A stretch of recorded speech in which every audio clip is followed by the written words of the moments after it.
नमस्ते। हमारी जो अंतर्दशा की सीरीज़ है, आज उसमें हम लोग बात करते हैं सूर्य महादशा में सूर्य की अंतर्दशा के बारे में।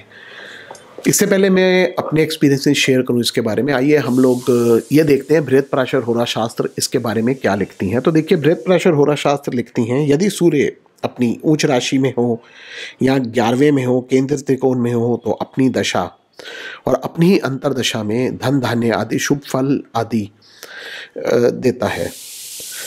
अगर सूर्य नीच में हो, अशुभ राशि में स्थित हो, तो वो अशुभ फल देता है, अर्थात अन्य स्थान में हो तो मध्यम फल देता है।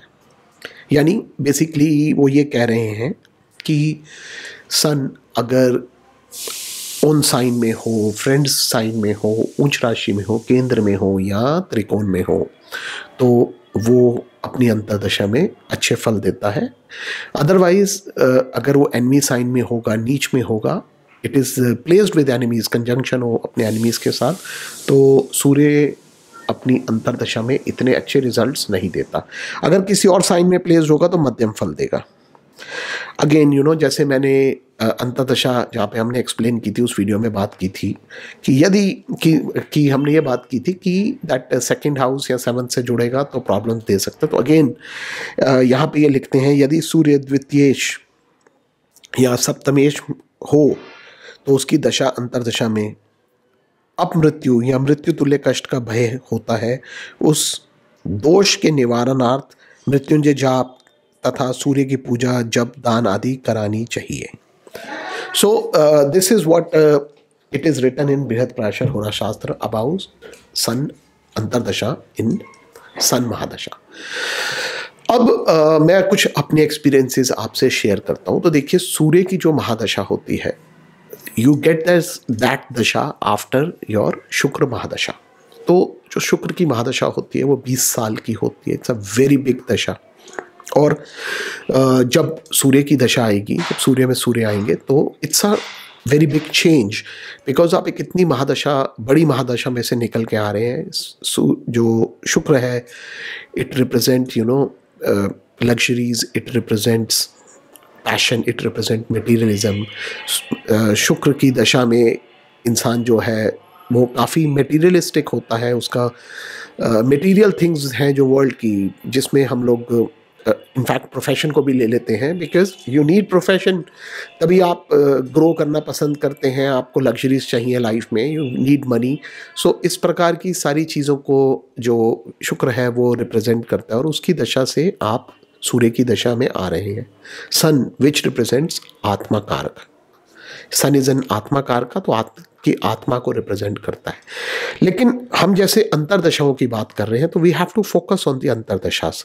यहाँ पे आप केतु से सूर्य में आ रहे हैं। देखिए, शुक्र में जो लास्ट अंतर्दशा है वो केतु की रहती है, और यहाँ से आपका केतु से ट्रांजिशन हो रहा है सन में। So Ketu is a malefic planet, हमेशा इस बात का ध्यान रखिए। वो अंतर्मोन ग्रह है, इट्स अ स्पिरिचुअल प्लैनेट, वो मोक्ष कारक है। जनरली केतु के अंदर जब शुक्र में केतु आते हैं, ऐसे लोग, इंसान जो है वो थोड़ा अंतर्मोन हो जाता है।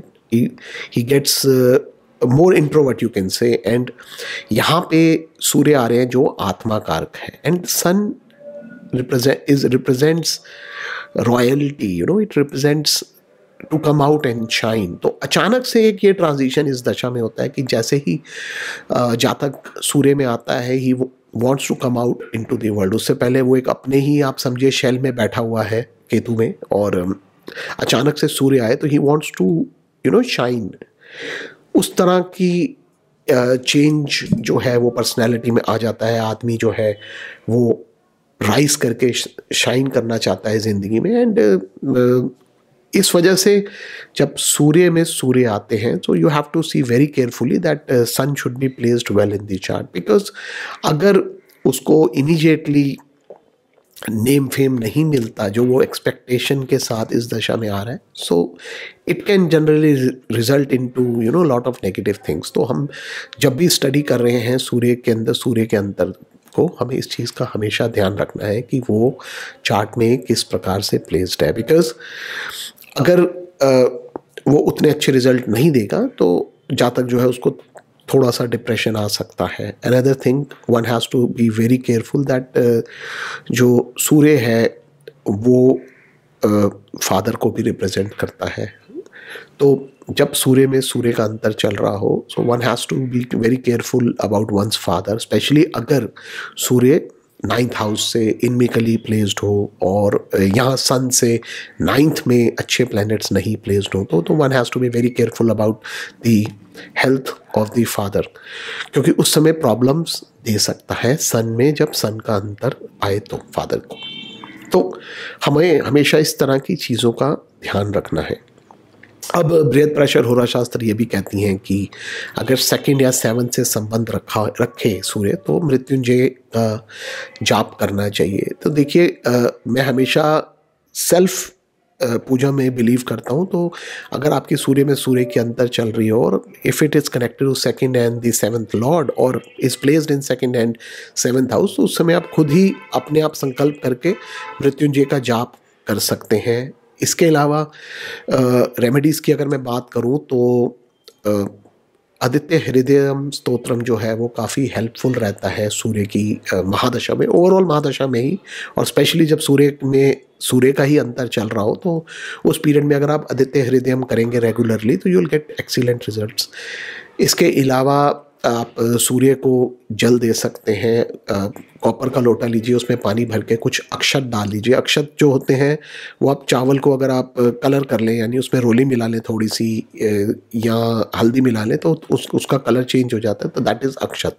बहुत लोग मैंने देखा है सफ़ेद चावल ही यूज़ करते हैं which is not allowed as per shastras. उनको अक्षत जो होते हैं उसमें थोड़ा सा कलर होना चाहिए, रोली या हल्दी का, तो उसमें थोड़े से अक्षत डाल लें और उस जल को अगर आप सूर्य को सुबह देते हैं अर्ली मॉर्निंग तो उससे भी काफ़ी अच्छे रिजल्ट्स मिलते हैं, because sun represents your health also. तो सूर्य में सूर्य के अंतर में हेल्थ के ऊपर प्रॉब्लम्स भी आ सकती हैं if it is not very well placed in the chart, specially अगर इनमिकल प्लैनेट्स के साथ बैठा हो, अपने एनिमी प्लैनेट्स के साथ सूर्य बैठा हो, तो सूर्य के अंदर सूर्य का अंतर जो है वो थोड़ा हेल्थ इश्यूज़ को भी दे सकता है, तो हमारे को उस चीज़ का भी ध्यान रखना है। यही सूर्य अगर अच्छे प्लैनेट्स के साथ बैठा होगा और उस समय मतलब कोई अच्छे राजयोग या धन योग बना रहा है तो it can give you excellent results, excellent favours from the government और the organisation for which you are working and it can give you a very good position in life also. तो सूर्य जो है वो बहुत अच्छे रिजल्ट्स भी देने की क्षमता रखते हैं अपनी अंतर्दशा में। ट्रांजिट्स की अगर मैं बात करूं तो देखिए सूर्य की दशा जब आपकी स्टार्ट होती है उसी समय सूर्य में सूर्य का अंतर आएगा। It's a very small period actually, क्योंकि सूर्य की जो दशा है वो ही एक तरह से आप समझिए कि सिर्फ 6 साल की दशा है, तो इसलिए इसका जो अंतर है वो बहुत छोटा होता है। बट उस समय प्लैनेट्स अगर गोचर में अच्छे बैठे हों, स्पेशली सैटर्न एंड जुपिटर, तो ये जो इनिशियल पीरियड है काफ़ी अच्छे रिजल्ट्स उस समय देने की क्षमता रखता है। So these are my views on the antardasha of sun in the mahadasha of sun. धन्यवाद।